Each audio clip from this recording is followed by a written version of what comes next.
Jurors have found Adam Montgomery guilty in the murder of his 5-year-old daughter, Harmony Montgomery. Prosecutors saying that during the 2-week trial, he left his helpless child to die in the backseat as he shot up on opioids and then enjoyed Burger King. Joining me to discuss the verdict, Bob Motta, defense attorney, host of the podcast Defense Diaries. It was a heartbreaking one, especially as a dad watching this thing. Obviously, the verdict, not surprised with it all here. What's your thoughts?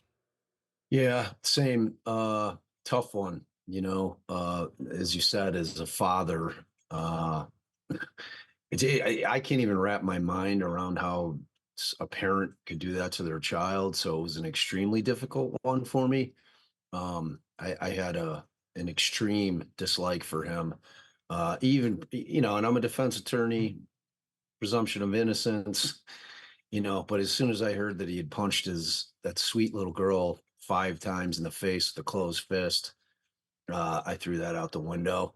So going into the verdict, I must admit I was somewhat concerned about the second-degree murder charge, Mhm. them getting the conviction on that, only because their theory of defense was to throw Kayla under the bus to create, at least in their minds, the appearance of reasonable doubt, and that which one did it.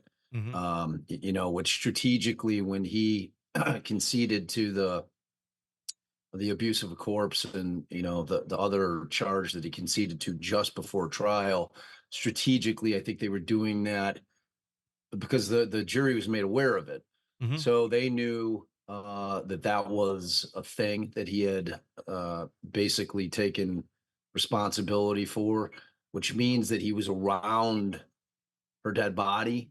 And when you're thinking about it, you knew that was going to be their thrust of defense, was to be saying it was Kayla. Mhm. She did it, and then we were just, you know, like trying to survive. We're, just trying to avoid everything. And, we had the addiction issues. So I was relieved to see that the jury saw through that and put him down. And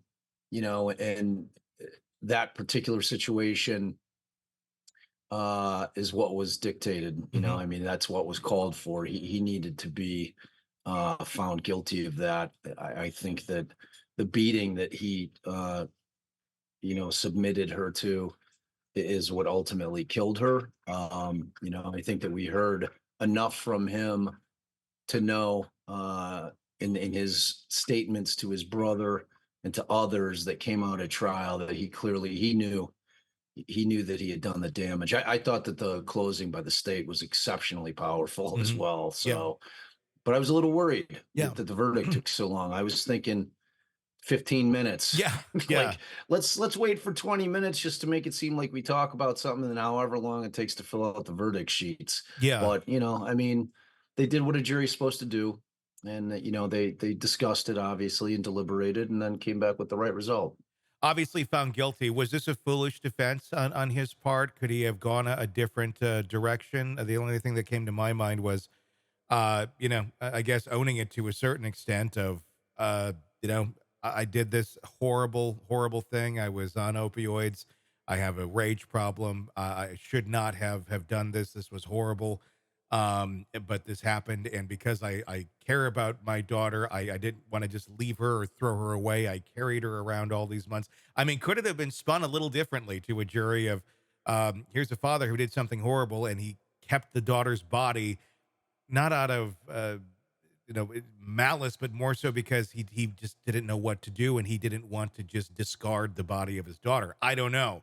That would have been another, I guess, possible angle, or was this the best bet? I mean, I think that still amounts to second degree. Sure. You know Yeah. what I mean? So, like, I think it ends up the same place. Um, and I don't think anybody's buying that. Hmm. I think everybody realized that, the body in the bag was for evasion purposes, not because he loved his daughter so Hmm. much. Sure. No one that loves their kid does that to their No. child No. because they're making a mess in their diaper or their Oh, pants. sure. I mean, it's like, it's just, any parent on that jury is, that's what I'm saying. I really think the only challenging count was that second degree because it was hard to prove. They still don't have her body. This is a different case than your typical no body case where it's an adult, because in those cases there always exists that slim possibility that they're alive in the world somewhere, Mhm. that they're not dead, that they, if they escaped an abusive relationship and they've just ghosted, I mean, so like, that's what makes those no body cases tougher. With this, everybody knew Mhm. what Harmony's fate was, so as far as that goes, I don't know how you could have spun it any differently. That, like, from a defense attorney perspective, that's a brutal case to handle, and you have to play the hand that you're dealt, and you have to represent the client that's appointed to you if you're a public defender, and that's it, and I think that she probably went about doing it the only way that she saw fit. Because I don't know if that other thing would have worked, like, Mhm. oh, I'm an addict and I have a rage problem, and In terms of the testimony that we saw in this case, obviously Kayla Montgomery, uh, very compelling. There was some arguments in terms of her, credibility as a witness. But of everyone who testified, was it Kayla for you that you think really sunk Adam Montgomery, or was there other testimony that you would deem as being just as powerful or more powerful? no, I thought Kayla was definitely the one. I think she definitely had credibility problems. I think that she's definitely complicit. Hmm. I think that she got away, uh, frankly. Yeah, I mean, to me, everybody that came in contact with Harmony failed her. yeah.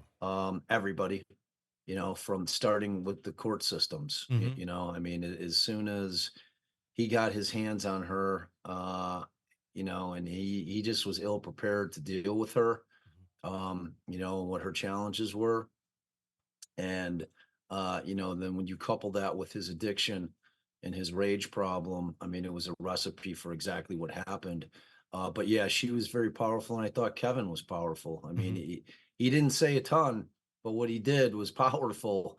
And that's his brother. Hmm. You know what I mean? And his brother, when he saw her with the beating, the bruising on an eye because he had punched her in the face, it's like that kind of stuff is just going to move juries in ways that you need them to be moved. And look, as a defense attorney, I never want the jury coming from a place of emotion. I always want them just following the law, the facts, and the evidence, and to put the emotions aside. But we're humans, Yeah. the jurors are humans. And as human beings, when we hear about a sweet little girl like that, just going through the hell that she went through, and meeting the fate that she did, I mean, the jury clearly heard enough to know that he was the guy, I Yeah. mean, and it's so, yeah, but Kayla was certainly the linchpin. Yeah. Without her testimony, there wasn't enough there. You needed her to substantiate what she saw Hmm. and what she experienced when she was with him in terms of his abuse of her. So without that, I don't know that they had a case. Hey, it's Tony Brueski. If you like the podcast, be sure to like, subscribe, and press that bell so you don't miss any of our updates on the cases we're following for you right here at the Hidden Killers podcast from True Crime Today. And thanks